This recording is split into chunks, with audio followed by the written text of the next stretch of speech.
Friends, ತುಂಬ ದಿವಸ ಆಯಿತು. ಮತ್ತೆ ನಾನು ಅದನ್ನೇ ಹೇಳ್ತೀನಿ ಪ್ರತಿ ಸಲ. ಸ್ವಲ್ಪ ಲೇಟ್ ಆಗ್ತಿದೆ ನನ್ನ ವೀಡಿಯೋಸ್ ಪೋಸ್ಟ್ ಮಾಡೋಕ್ಕೆ. ಯಾಕಂದರೆ ಮುಂಚೆನೇ ಹೇಳಿದೆ, ನನ್ನ ಮಗನೇ ವೀಡಿಯೋ ಮಾಡೋದು, ಅವ್ನು ಇರಲ್ಲ, ಸ್ಕೂಲು ಅದು ಇದು ಅಂದ್ಕೊಂಡು, ಹಾಗಾಗಿ ಸ್ವಲ್ಪ ಡಿಲೇ ಆಗ್ತಿದೆ. ಬಟ್ ಎನಿವೇ, ಒಂದಿರೋ ಸ್ಪೆಷಲ್ ಮಾಡಿದ್ರೆ ನಿಮ್ಗಳದೆಲ್ಲ ನೆನಪು ಬರುತ್ತೆ. ಏನಕ್ಕೆ ನಾನು ನನ್ನ ಫ್ರೆಂಡ್ಸ್ ಹತ್ರ ನಾನು ಶೇರ್ ಮಾಡ್ಕೊಡ್ಬಾರ್ದು ಅಂತ. ಸೊ ಇವತ್ತೊಂದು ರೆಸಿಪಿ ಮಾಡ್ತಾ ಇದ್ದೀನಿ, ತುಂಬ ವಿಶೇಷವಾದದ್ದು. ಇದು ನಾರ್ತ್ ಇಂಡಿಯನ್ ರೆಸಿಪಿ. ನಾನು ಇಲ್ಲಿ ಹಿಟ್ಟು ತೊಗೊಂಡಿದ್ದೀನಿ, ನೀವು ನೋಡ್ಬೋದು ಗೋಧಿ ಹಿಟ್ಟಿದೆ. ಇದಕ್ಕೆ ಒಂದು ಸ್ವಲ್ಪ ಅಕ್ಕಿ ಹಿಟ್ಟು ಹಾಕಿಬಿಟ್ಟು, ಅಂದರೆ 1 ಸ್ಪೂನಷ್ಟು ಅಕ್ಕಿ ಹಿಟ್ಟು, 1 ಸ್ಪೂನಷ್ಟು ರವೆ ಹಾಕಿದ್ದೀನಿ. ಇದನ್ನು ಪೂರಿ ಹದಕ್ಕೆ ಕಲಿಸ್ಕೊಳ್ಬೇಕು. ನೋಡಿ, ಪೂರಿ ಅಂತ ಹೇಳಿದ್ದೀನಿ, ನೀವು ಗೆಸ್ ಮಾಡಿ ನೋಡೋಣ, ಕಮೆಂಟ್ ಮಾಡಿ ಯಾವ ಥರ ಪೂರಿ ಮಾಡ್ತೀನಿ. ಸ್ಪೆಷಲ್ ಪೂರಿ ಮಾಡ್ತಿದ್ದೀನಿ, ಆಮೇಲೆ ನಾರ್ತ್ ಸೈಡ್ದು ಅಂತ ಹೇಳ್ತಾ ಇದ್ದೀನಿ. ಸೊ ಹಿಂಟ್ ಕೊಟ್ಟಿದ್ದೀನಿ, ನೋಡೋಣ ಎಷ್ಟು ಜನ ನನಗೆ ಮೆಸೇಜ್ ಮಾಡ್ತೀರಾ, ಎಷ್ಟು ಜನ ಕಮೆಂಟ್ ಮಾಡಿ ಹೇಳ್ತೀರಾ ಯಾವ ಥರ ಪೂರಿ ಮಾಡ್ತಾ ಇದ್ದೀನಿ ಅಂತ ಹೇಳಿ ತೋರಿಸಿ. ನನಗೆ ಗೊತ್ತಾಗುತ್ತೆ, ನೀವು ಕಮೆಂಟ್ ಮಾಡಿದ್ರೆ ಗೊತ್ತಾಗುತ್ತೆ. ನಾನು ಹೇಳ್ತೀನಿ, ಇನ್ನೊಂದು ಸ್ವಲ್ಪ ಹೊತ್ತು ರಿವೀಲ್ ಮಾಡ್ತೀನಿ ಯಾವುದು ಅಂತ. ಬಟ್ ಅಂದರೆ ನೋಡೋಣ, ಕ್ಯೂರಿಯಾಸಿಟಿಯಿಂದ ಎಷ್ಟು ಜನ ನೀವು ಮೆಸೇಜ್ ಮಾಡ್ತೀರಾ ಅಂತ ಕಾಯ್ತಾ ಇದ್ದೀನಿ. ನೋಡಿ, ಈ ಹಿಟ್ಟು ಹೇಳಿದ್ನಲ್ವಾ, ಗೋಧಿ ಹಿಟ್ಟು ಮೇನ್ ಬಂದ್ಬಿಟ್ಟಿದ್ದು. ಇದಕ್ಕೆ ಸ್ವಲ್ಪ 1 ಸ್ಪೂನ್ ಅಕ್ಕಿ ಹಿಟ್ಟು, 1 ಸ್ಪೂನು ರವೆ ಹಾಕ್ಕೊಂಡಿದ್ದೀನಿ, ಮೀಡಿಯಮ್ ರವೆ ಉಪ್ಪಿಟ್ಟು ಮಾಡೋದು. ಅದಕ್ಕೆ ಇವಾಗ ಸ್ವಲ್ಪ ಉಪ್ಪು ಹಾಕ್ತಾ ಇದ್ದೀನಿ, ಉಪ್ಪು ಹಾಕೊಂಡು ಕಲಿಸ್ಕೊಳ್ತಾ ಇದ್ದೀನಿ. ನೋಡಿ, ಇದು ಪಿಂಕ್ ಸಾಲ್ಟು. ಆ್ಯಕ್ಚುಲಿ ನಾವು ಮನೆಯಲ್ಲಿ ಇಡೋಷ್ಟು ಅದಕ್ಕಿಂತ ಇದನ್ನೇ ಯೂಸ್ ಮಾಡೋದು ಜಾಸ್ತಿ. ಪಿಂಕ್ ಸಾಲ್ಟ್ ಹಾಕಿದ್ದೀನಿ, ಒಂದು 1/2 ಸ್ಪೂನಷ್ಟು ಸಾಕು ಹಿಟ್ಟಿಗೆ, ತುಂಬ ಸಪ್ಪೆ ಆಗುತ್ತೆ ಅಂತ ಹಾಕಿದ್ದೀನಿ. ಇದಕ್ಕೆ ನೆಕ್ಸ್ಟ್ ಏನು ಹಾಕಬೇಕು ಅಂತ ಹೇಳ್ತೀನಿ. ನೋಡಿ, ಆಮೇಲೆ ಇದು ಕಾಲಾಜೀರ ಅಂತ ನಾನು ಲಾಸ್ಟ್ ಟೈಮು ತೋರಿಸಿದ್ದೆ ನಿಮಗೆ. ಕಲೋಂಜಿ ಅಂತಾರೆ, ಕಾಲಾಜೀರ ಅಂತಾರೆ. ನಾರ್ತ್ ಸೈಡ್ ಅವರು ತುಂಬ ಹಾಕ್ತಾರೆ. ಅಂದರೆ ಇದು ಓಂ ಕಾಳು ಥರನೇ ಟೇಸ್ಟ್ ಇರುತ್ತೆ, ಆಮೇಲೆ ಸ್ಮೆಲ್ಲು ಅದೇ ಥರನೇ ಬರುತ್ತೆ. ನಾವು ಇದು ಇಲ್ಲ ನಿಮ್ಮ ಹತ್ರ ಅಂದರೆ ಓಂ ಕಾಳು ಯೂಸ್ ಮಾಡ್ಕೊಳ್ಬೋದು ನೀವು. ಸೊ ಅದೇ ಬೇಕಂತಿಲ್ಲ. ಸೊ ನಾನು ಇಲ್ಲಿ ಮನೇಲಿ ಇದೆ, ನಾನು ತಂದು ಇಟ್ಟಿರ್ತೀನಿ. ಹಾಗಾಗಿ ಇದು 1 ಸ್ಪೂನಷ್ಟು ಹಾಕ್ತಾ ಇದ್ದೀನಿ. ನೋಡಿ, 1 ಸ್ಪೂನಷ್ಟು ಇದಕ್ಕೆ ಹಾಕ್ತಾ ಇದ್ದೀನಿ. ಯಾಕಂದರೆ ಚೆನ್ನಾಗಿ ಪೂರಿ ಅಂದರೆ ಕರೆದಿದ್ದಲ್ವಾ, ಮತ್ತು ಫ್ರೈಡು ಬೇಗ ಡೈಜೆಸ್ಟ್ ಆಗಲ್ಲ ಅಂತಂತೀರಿ. ಸೊ ಇದು ಹಾಕಿದ್ರೆ ಕರೆಕ್ಟಾಗಿ ಆಗುತ್ತೆ ಅಂತ 1 ಸ್ಪೂನಷ್ಟು ಹಾಕ್ತಾ ಇದ್ದೀನಿ.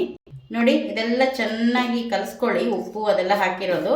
ಅವಾಗ ಒಂದು ಸ್ಪೂನಷ್ಟು, ಒಂದು ಟೇಬಲ್ ಸ್ಪೂನ್ ಅಂತೀವಲ್ವ, ಪಲ್ಯ ಎಲ್ಲ ಬಡಿಸಿವಲ್ಲ, ಆ ಸ್ಪೂನಷ್ಟು ಒಂದು ಎಣ್ಣೆನ ಕಾಸ್ಕೊಂಡ್ಬಿಟ್ಟು ಹಾಕ್ತಾ ಇದ್ದೀನಿ ಅದಕ್ಕೆ. ಸೊ ಅದು ಚೆನ್ನಾಗಿ ಬರುತ್ತೆ ಅಂತ. 1 ಸ್ಪೂನಷ್ಟು ಸಾಕು, ಜಾಸ್ತಿ ಹಾಕ್ಕೊಳ್ಳಿ. ಜಾಸ್ತಿ ಹಾಕೋಗ್ಬಿಟ್ರೆ ಮತ್ತೆ ಕರ್ಗೋಗ್ಬಿಡುತ್ತೆ, ಅದು ಸರಿಯಾಗಿ ಬರಲ್ಲ ಪೂರಿ. ಸೊ 1 ಸ್ಪೂನಷ್ಟು ಹಾಕ್ಕೊಳ್ಳಿ, ಟೇಬಲ್ ಸ್ಪೂನಷ್ಟು. ಈ ಸ್ಪೂನ್ ಅಲ್ಲ, ಟೀ ಸ್ಪೂನ್ ಅಲ್ಲ, ಟೇಬಲ್ ಸ್ಪೂನಷ್ಟು ಹಾಕ್ಕೊಳ್ಳಿ. ಇದು ಹಾಕಿ ಚೆನ್ನಾಗಿ ಇದನ್ನು ಕಲಿಸ್ಬಿಟ್ಟು ಹಿಟ್ಟು ಪೂರಿ ಹದಕ್ಕೆ ಕಲಿಸ್ಕೊಳ್ಬೇಕು. ಕಲಸಿ ತೋರಿಸ್ತೀನಿ ನಿಮಗೆ. ನೋಡಿ, ಇಷ್ಟು ಗಟ್ಟಿ ಇರಲಿ, ಆಯಿತಾ? ಚೆನ್ನಾಗಿ ಗಟ್ಟಿನೇ ಇರಲಿ. ಇನ್ನೂ ಮತ್ತೆ ಯಾಕಂದರೆ ಮತ್ತೆ ನೆನೆದ್ಮೇಲೆ ಸ್ವಲ್ಪ ಮೆತ್ತಗಾಗುತ್ತೆ. ಸೊ ಇಷ್ಟು ಈ ಥರ ಕಲಿಸ್ಬಿಟ್ಟು ಒಂದು 10 ಮಿನಿಟ್ಸು ಮುಚ್ಚಿಡೋಣ. ಅಲ್ಲಿವರೆಗೂ ಇದೇನು ಪೂರಿ ಅಂತ ನಾನು ನಿಮ್ಗೆ ತೋರಿಸ್ತೀನಿ. ಅದನ್ನು ಹೇಗೆ ಮಾಡಬೇಕು ಅಂದರೆ ತೋರಿಸ್ಕೊಡ್ತೀನಿ ಒಂದಾದ್ಮೇಲೆ. ಓಕೆ, ನೋಡಿ, ಸರ್ಪ್ರೈಸ್ ಏನು ಕಾಣಿಸ್ತಾ ಇದೆ ನಿಮಗೆ? ಇದು ಬಟಾಣಿ ಕಾಳು, ಎಲ್ರಿಗೂ ಗೊತ್ತಿದ್ದಿದೆ ಅಲ್ವಾ? ಸೊ ಬಟಾಣಿ ಕಾಳು ಮಟರ್, ಅಂದರೆ ನಾನಿವತ್ತು ಮಾಡ್ತಿರೋದು ಮಟರ್ ಪೂರಿ ಅಂತ. ಅದು ನಾರ್ತಲ್ಲೆಲ್ಲ ತುಂಬ ಫೇಮಸ್ಸು, ಅದಕ್ಕೆ ಮಟರ್ ಪೂರಿ ಅಂತ. ಪೀಸ್ ಪೂರಿನೂ ಅಂತಾರೆ, ಮಟರ್ ಪೂರಿನೂ ಅಂತಾರೆ. ಇಲ್ಲೂ ಮಾಡ್ತಾರೆ, ಇಲ್ಲಂತಿಲ್ಲ. ಬಟ್ ನಾನಿವತ್ತು ಏನಕ್ಕೆ ಟ್ರೈ ಮಾಡ್ಬಾರ್ದು, ನಿಮ್ಗೆ ಏನಕ್ಕೆ ತೋರಿಸ್ಬಾರ್ದು ಅಂತ ಮಾಡ್ತಾ ಇದ್ದೀನಿ. ನನ್ನ ಮಗನಿಗೆ ತುಂಬ ಇಷ್ಟ ಇದು, ಯಾವಾಗಲೂ ತಿಂತಿರ್ತಾನೆ. ಸೊ ಹಾಗಾಗಿ ಈ ಸರಿ ನಿಮ್ಮ ಜೊತೆ ಶೇರ್ ಮಾಡ್ಕೊಳ್ಳೋಣ ಅಂತ ಮಾಡ್ತಾ ಇದ್ದೀನಿ ನಾನು. ಸೊ ನೋಡಿ, ನಾನು ಏನೇನು ತೊಗೊಂಡಿದ್ದೀನಿ ಅಂತ, ಇದು ಒಂದು ಬೌಲಷ್ಟು ಹಸಿ ಬಟಾಣಿ ತೊಗೊಂಡಿದ್ದೀನಿ. ಅಂದರೆ ಹಸಿ ಬಟಾಣಿ ಅಂದರೆ ಬಿಡಿಸೋದು ತೊಗೊಂಡು ಬನ್ನಿ ನೀವು. ಫ್ರೋಝನ್ ಬಟಾಣಿ ಎಲ್ಲ ಇರುತ್ತಲ್ವ, ಫ್ರೋಝನ್ ಪೀಸ್ ಅಂತ, ಅದೆಲ್ಲ ತರಬೇಡ. ಅಂತಂದರೆ ಒಂಥರ ಇದ್ರ ಥರ ಆಗುತ್ತೆ, ನೀರಿನ ಥರ ಆಗೋಗುತ್ತೆ, ಸರಿ ಇರೋಲ್ಲ. ಇದು ಕರೆಕ್ಟಾಗಿರುತ್ತೆ.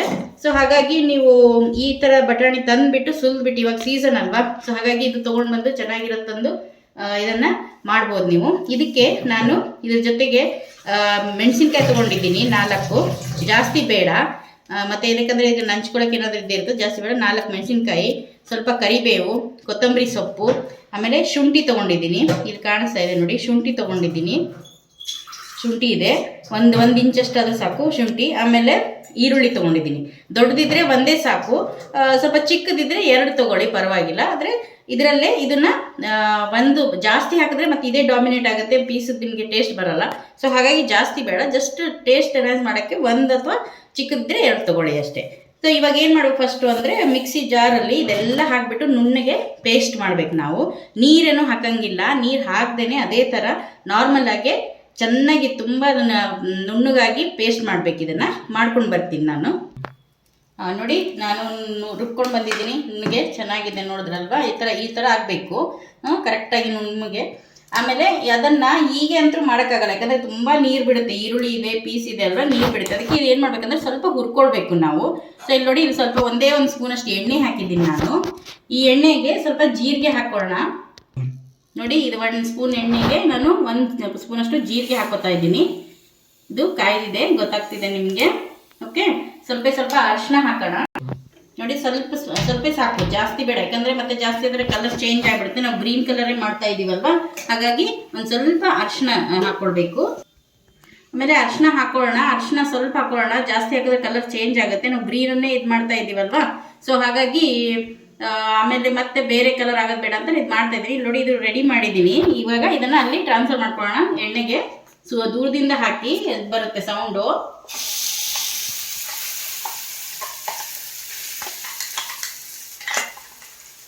ಎಷ್ಟಾಗುತ್ತೋ ಎಷ್ಟು ಕೈಯಿಂದನೇ ಬಳ್ದು ಹಾಕ್ಬಿಡಿ. ಮತ್ತೆ ಇದಕ್ಕೆ ನೀರು ಸೇರಿಸ್ಬಿಟ್ಟು ನಾವೆಲ್ಲ ನಮಗೆ ಯೂಶಲಿ ಆ ಥರ ಅಭ್ಯಾಸ ಇರುತ್ತಲ್ವ, ಮಿಕ್ಸಿ ಜಾರಲ್ಲಿ ನೀರು ಹಾಕಿಬಿಟ್ಟು ಉಳಿದಿರೋದೆಲ್ಲ ಬಳ್ದು ಹಾಕೋದು. ಬಟ್ ಇದಕ್ಕೆ ಆ ಥರ ಮಾಡೋಂಗಿಲ್ಲ, ಜಾಸ್ತಿ ನೀರು ಇರಬಾರ್ದಿದ್ದು, ಒಳಗಡೆ ಸ್ಟಫ್ ಮಾಡೋದು, ನೀರಿದ್ರೆ ಬರಲ್ಲ. ಸೊ ಹಾಗಾಗಿ ಎಷ್ಟು ಬರುತ್ತೆ ಅಷ್ಟು ನೋಡಿಬಿಟ್ಟು ಚೆನ್ನಾಗಿ ಇದನ್ನು ಹುರ್ಕೊಳ್ಬೇಕು. ಒಂದು 5-10 ಮಿನಿಟ್ಸ್ ಹುರ್ಕೊಳ್ಬೇಕಾಗುತ್ತೆ. 5 ಮಿನಿಟ್ಸ್ ಆದರೂ ಹುರ್ಕೊಳ್ಬೇಕು. ಇದರಲ್ಲೇ ಉಪ್ಪು ಅದೆಲ್ಲ ಹಾಕಕ್ಕೆ ಹೇಳ್ತೀನಿ ನಾನು. ನೋಡಿ, ಇದೆಲ್ಲ ಕಲಿಸಿದ್ದೀನಿ ನಾನು ಚೆನ್ನಾಗಿ ಎಣ್ಣೆಗೆ. ಅದು ಉರಿತಾ ಇರುತ್ತೆ, ಸ್ವಲ್ಪ ತಳ ಹತ್ಕೊಳ್ತಾ ಇರುತ್ತೆ, ನೀವು ನೋಡ್ಕೊಂಡು ಉರಿಬೇಕು. ಅದರಲ್ಲಿ ಮಧ್ಯದಲ್ಲಿ ಉಪ್ಪು ಹಾಕ್ತಾ ಇದ್ದೀನಿ. ಉಪ್ಪು ನೋಡ್ಕೊಂಡು ಹಾಕಿ, ಹಿಟ್ಟಲ್ಲೂ ಹಾಕಿದ್ದೀವಿ ನಾನು.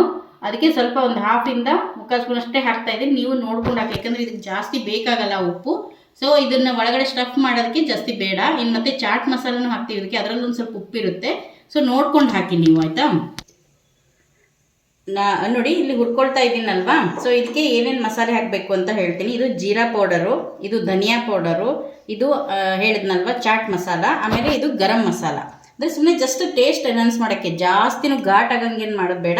ಎಲ್ಲನೂ ಒಂದೊಂದು ಸ್ಪೂನ್, 1.5 ಸ್ಪೂನ್ ಸಾಕು. ಸೊ ಇದನ್ನೆಲ್ಲ ನಾನು ಸೇರಿಸ್ಬಿಟ್ಟು ಇದಕ್ಕೆ ಹಾಕ್ತಾ ಇದ್ದೀನಿ. ಈಗ ಹಾಕಿಬಿಟ್ಟು ಅದು ಸ್ವಲ್ಪ ಹಸಿ ವಾಸನೆ ಹೋಗೋವರೆಗೂ ಹುರ್ಕೊಳ್ಬೇಕು ಚೆನ್ನಾಗಿ ನಾವು. ಅಷ್ಟೇ, ತುಂಬ ಅದು ನೀರು ಇರುತ್ತಲ್ವ, ಅದೆಲ್ಲ ಹೋಗೋವರೆಗೂ ಚೆನ್ನಾಗಿ ಹುರ್ಕೊಳ್ಬೇಕಾಗತ್ತೆ. ನೋಡಿ, ಇದು ಹುರ್ತಾ ಇದ್ದೀವಲ್ವ, ಸ್ವಲ್ಪ ನಿಮಗೆ ಗೊತ್ತಾಗುತ್ತೆ ಸ್ವಲ್ಪ ಗಟ್ಟಿ ಬರ್ತಾ ಇದೆ ಅಂತ, ಅಂದರೆ ನೀರೆಲ್ಲ ಹೋಗ್ತಾ ಇದೆ ಅಂತೆ. ಈ ಸ್ಟೇಜಲ್ಲಿ ನಾವೇನು ಮಾಡ್ಬೇಕಂದ್ರೆ ಇದಕ್ಕೆ ಬೈಂಡಿಂಗೋಸ್ಕರ, ಯಾಕಂದರೆ ನಾವು ಹಿಂಗೆ ಸ್ಟಫ್ ಮಾಡೋಕ್ಕಾಗಲ್ಲ ಇದು. ಸೊ ಇದು ಬೈಂಡಿಂಗೋಸ್ಕರ ನಾನು ಇಲ್ಲಿ 2-3 ಸ್ಪೂನಷ್ಟು ಕಡಲೆ ಹಿಟ್ಟು ತೊಗೊಂಡಿದ್ದೀನಿ. ನಾರ್ಮಲ್ ಸ್ಪೂನಿಂದನೇ 2-3 ಸ್ಪೂನಷ್ಟು ನೀವು ಇದಕ್ಕೆ ಹಾಕಿಬಿಟ್ಟು ಅದನ್ನು ಮತ್ತೆ ಸ್ವಲ್ಪ ಕಡಲೆ ಹಿಟ್ಟಿನ ಹಸಿ ವಾಸನೆ ಹೋಗೋವರೆಗೂ ಸ್ವಲ್ಪ ಹುರ್ಕೊಳ್ಬೇಕಾಗುತ್ತೆ. ಇದಕ್ಕೆ ಹಾಕ್ತಾ ಇದ್ದೀನಿ. ಇದು ಜಸ್ಟ್ ಬೈಂಡಿಂಗ್ಗೆ ಇದು, ಯಾಕಂದರೆ ಒಳಗಡೆ ಸ್ಟಫ್ ಮಾಡ್ತೀವಲ್ವ ನಾವು, ಅದಕ್ಕೆ ಸ್ವಲ್ಪ ಬೈಂಡಿಂಗ್ ಬೇಕಾಗುತ್ತೆ ಏನೇ ಸ್ಟಫ್ ಮಾಡಬೇಕಾದ್ರೂ. ಸೊ ಹಾಗಾಗಿ ಇದನ್ನು ಹಾಕಿಬಿಟ್ಟು ಚೆನ್ನಾಗಿ ಹಸಿ ವಾಸನೆ ಹೋಗೋವರೆಗೂ ಒಂದು 5 ನಿಮಿಷ ಹುರ್ಕೊಳ್ಳೋಣ. ಹಾಕ್ಕೊಂಡು ನೋಡಿ, ಕಡಲೆ ಹಿಟ್ಟು ಹಾಕೊಂಡ ತಕ್ಷಣವೇ ಗಟ್ಟಿ ಆಗ್ತಾ ಬರುತ್ತೆ ಅದು. ಸೊ ಯಾಕಂದರೆ ನಮಗೆ ಸ್ಟಫ್ ಮಾಡಬೇಕಾದ್ರೆ ಈ ಥರ ಫುಲ್ಲು ಮೆತ್ತಗೆ ಇದ್ದರೆ ಅದಾಗಲ್ಲ. ಸೊ ನಿಮ್ಗೆ ಗೊತ್ತಾಗುತ್ತೆ ಹೆಂಗೆ ಒಳಗಡೆ ಹೂರ್ಣ ಇಡಬೇಕಾದ್ರೆ ಹೇಗೆ ಇಡಬೇಕು, ಎಷ್ಟು ಬೇಕಾಗುತ್ತೆ ಹದ ಅಂತ. ಆ ಥರ ಬರೋವರೆಗೂ ನೀವು ಚೆನ್ನಾಗಿ ಸ್ವಲ್ಪ ಹುರ್ಕೊಳ್ಳಿ, ಆಯಿತಾ. ಇದರಲ್ಲಿ ಮತ್ತೆ ನಾನು ಬೆಳ್ಳುಳ್ಳಿ ಸೇರಿಸಿಲ್ಲ, ಬೇಕಾದರೂ ಬೆಳ್ಳುಳ್ಳಿ ಹಾಕ್ಕೊಳ್ಬೋದು ಮಿಕ್ಸಿಯಲ್ಲೇ. ನಾನು ಈರುಳ್ಳಿ ಮಾತ್ರ ಸೇರಿಸಿದ್ದೀನಿ, ಯಾಕಂದರೆ ನಾನು ಇದಕ್ಕೆ ಟೊಮಾಟೊ ಚಟ್ನಿ ಮಾಡಿದ್ದೀನಿ ನಂಚ್ಕೊಳ್ಳೋಕ್ಕಂತ. ಆ ಟೊಮಾಟೊ ಚಟ್ನಿಯಲ್ಲಿ ನಾನು ಬೆಳ್ಳುಳ್ಳಿ ಹಾಕಿದ್ದೀನಿ. ಸೊ ಹಾಗಾಗಿ ನಾನು ಇದಕ್ಕೆ ಸೇರಿಸಿಲ್ಲ. ಸೊ ಯಾರಿಗೆ ಇಷ್ಟ ಇದ್ದರೆ ಅವ್ರು ಇದಕ್ಕೆ ಬೆಳ್ಳುಳ್ಳಿನೂ ಸೇರಿಸ್ಕೊಳ್ಬೋದು. ಓಕೆ, ನೋಡಿ, ನಮ್ದು ಹಿಟ್ಟು ರೆಡಿ ಇದೆ. ಚೆನ್ನಾಗಿ ಚೆನ್ನಾಗಿ ನೆಂದಿದೆ. ನಾದ್ಕೊಳ್ಳಿ ಅದನ್ನು. ನೋಡಿ, ನಾನು ಇಷ್ಟು ತೊಗೊಂಡಿದ್ದೀನಿ. ಇದು ಚಪಾತಿ ಹಿಟ್ಟು ಎಷ್ಟು ತೊಗೊಂಡಿವ ಅದಕ್ಕಿಂತ ಅರ್ಧ ತೊಗೊಳ್ಬೇಕು. ಅಂದರೆ ನಾರ್ಮಲ್ ಪೂರಿಗಿಂತ ಸ್ವಲ್ಪ ದೊಡ್ಡ ತೊಗೊಳ್ಬೇಕು, ಯಾಕಂದರೆ ಈ ಸ್ಟಫ್ ಮಾಡ್ತೀವಲ್ವ, ಸ್ಟಫ್ ಮಾಡೋಕ್ಕೆ ಸ್ವಲ್ಪ ಬೇಕಾಗುತ್ತೆ. ಇದನ್ನು ಕೈಯಿಂದ ಹಿಂಗೆ ಮಾಡ್ಕೊಳ್ಳಿ. ನೋಡಿ, ಈ ಥರ. ಇಲ್ಲ ನೀವು ಲಟ್ಣಿಗೆಯಿಂದನೂ ಮಾಡ್ಬೋದು. ಸ್ವಲ್ಪ ಹಿಂಗೆ ದೊಡ್ಡದು ಮಾಡ್ಕೊಳ್ಳಿ. ಇಷ್ಟು ಈ ಥರ ಮಾಡಿಕೊಂಡು ಇದರಿಂದ ಒಂದು ಸ್ಪೂನ್ ಇಟ್ಕೊಳ್ಳಿ. ಅಂದರೆ ನಿಮ್ಗೆ ಮೆಜರ್ಮೆಂಟ್ ಕರೆಕ್ಟ್ ಗೊತ್ತಾಗುತ್ತೆ. ಒಂದು ಪೂರಿ ಮಾಡ್ತೀವಲ್ವ ನಾವು, ನಾರ್ಮಲ್ ಪೂರಿಗೆ ಎಷ್ಟು ತೊಗೊಳ್ತೀವೋ ಅಷ್ಟು ಹಿಟ್ಟಿನಷ್ಟು ಈ ಸ್ಟಫನ್ನ ತೊಗೊಳ್ಳಿ. ಓಕೆ, ನೋಡಿ ಗೊತ್ತಾಗುತ್ತೆ ನಿಮಗೆ. ಬಾಲ್ಸ್ ಥರ ಮಾಡ್ಕೊಳ್ಳಿ. ಮಾಡಿ ಇದ್ರೊಳಗಡೆ ಇಟ್ಟು ಚೆನ್ನಾಗಿ ಇದನ್ನು ಸ್ಟಫ್ ಮಾಡಿ, ಆಯಿತಾ. ಈ ಥರ ಸ್ಟಫ್ ಮಾಡಿಬಿಟ್ಟು ಇದನ್ನು ಮಾಡಿ ಮುಚ್ಚಿಬಿಟ್ಟು ಚೆನ್ನಾಗಿ ಈ ಥರ ಮಾಡಿ. ನಾನು ಹೋಳಿಗೆ ಮಾಡಬೇಕಾದ್ರೂ ಹೇಳಿದ್ದೆ ನಿಮಗೆ, ಈ ಥರ ಒಳಗಡೆ ಹಿಂಗೆ ರೌಂಡ್ ಮಾಡಿದ್ರೆ ಒಳಗಡೆ ಎಲ್ಲ ಕಡೆ ಸ್ಪ್ರೆಡ್ ಆಗುತ್ತೆ ಅದು. ಸೊ ಓಕೆ, ಈ ಥರ ಮಾಡಿಬಿಟ್ಟು ಸ್ವಲ್ಪ ಗೋಧಿ ಹಿಟ್ಟೆ ತೊಗೊಳ್ಳಿ. ಕೆಳಗಡೆ ಮೇಲೆ ಹಾಕೋಕ್ಕೆ ಗೋಧಿ ಹಿಟ್ಟು ತೊಗೊಳ್ಳಿ, ಯಾಕಂದರೆ ಅದು ಅಷ್ಟು ಜಾಸ್ತಿ ಎಣ್ಣೆಯಲ್ಲಿ ಬಿಟ್ಕೊಳ್ಳಲ್ಲ. ಅಕ್ಕಿ ಹಿಟ್ಟಾದರೆ ಬೇಗ ಹಿಟ್ಟೆಲ್ಲ ಎಣ್ಣೆನೇ ಆಗಿಬಿಡುತ್ತೆ. ಎಣ್ಣೆಲೆಲ್ಲ ಅದೇ ಹಿಟ್ಟಾಗ್ಬಿಟ್ಟು ಮತ್ತೆ ಹೊತ್ಕೊಂಡು ಸೀದ್ಕೊಂಡು ಬರುತ್ತೆ, ಎಲ್ಲ ಇದಾಗುತ್ತೆ. ಸೊ ಈ ಗೋಧಿ ಹಿಟ್ಟಾದರೆ ಅಷ್ಟೊಂದು ಬಿಟ್ಕೊಳ್ಳಲ್ಲ, ಬೇಗ ಮೆತ್ತಿಗೆ ಮಾಡಿ. ಇದು ಒಡೆದೇ ಇರೋಂಗೆ, ಈಗ ನೀವು ಕಚೋರಿ ನೋಡಿರ್ಬೋದು, ಆ ಥರ ಮೆತ್ತಿಗೆ ಈ ಥರ ಮಾಡ್ಕೊಳ್ಳಿ. ನೋಡಿ, ಇಷ್ಟು ಮಾಡಿ. ಜಾಸ್ತಿ ದೊಡ್ಡದು ಬೇಡ, ಸ್ವಲ್ಪ ದಪ್ಪನೇ ಬರಲಿ, ಚೆನ್ನಾಗಿ ಬರುತ್ತೆ ಇದು. ಯಾಕಂದರೆ ತುಂಬ ನೀವು ತೆಳು ಮಾಡೋಕ್ಕೆ ಹೋದರೆ ಅದು ಒಳಗಡೆ ಸ್ಟಫ್ ಎಲ್ಲ ಆಚೆ ಬಂದುಬಿಡುತ್ತೆ. ಎಣ್ಣೆ ಕಾದಿನ ಇಲ್ಲ ಅಂತ ಒಂದು ಚೂರು ಹಾಕ್ಬಿಟ್ಟು ನೋಡ್ಬೋದು ನೀವು. ಹಿಂಗೆ ಕೈ ಮಾಡಿದ್ರೆ ಗೊತ್ತಾಗುತ್ತೆ ಬಿಸಿಯಾಗಿರೋದು. ಇಲ್ಲಾಂದರೆ ಈ ಥರ ಹಾಕ್ಬಿಟ್ಟು ನೋಡಬೇಕು. ನೋಡಿ, ಮೇಲೆ ಬರ್ತಾ ಇದೆ ಇಮಿಡಿಯೇಟು. ಸೊ ಹಾಗಾದರೆ ಇದು ಕಾದಿದೆ ಅಂತ ಹಾಕ್ಬಿಟ್ಟು ಪೂರಿನ ಒಳಗಡೆ ಚೆನ್ನಾಗಿ ಅದಕ್ಕೆ ಈ ಥರ ಮಾಡಿ ಊದ್ಕೊಂಡು ಬರುತ್ತೆ. ಕಲ್ಬಿಟ್ಟು ತೋರಿಸ್ತೀನಿ. ನೋಡಿ ಹೆಂಗೆ ಊದ್ಕೊಂಡಿದೆ, ಕಾಣಿಸ್ತಾ ಇದೆ ನಿಮಗೆ, ಮೇಲೆ ಬಂದಿದೆ. ಸೊ ತುಂಬ ಚೆನ್ನಾಗಿ ಬರುತ್ತೆ ಇದು.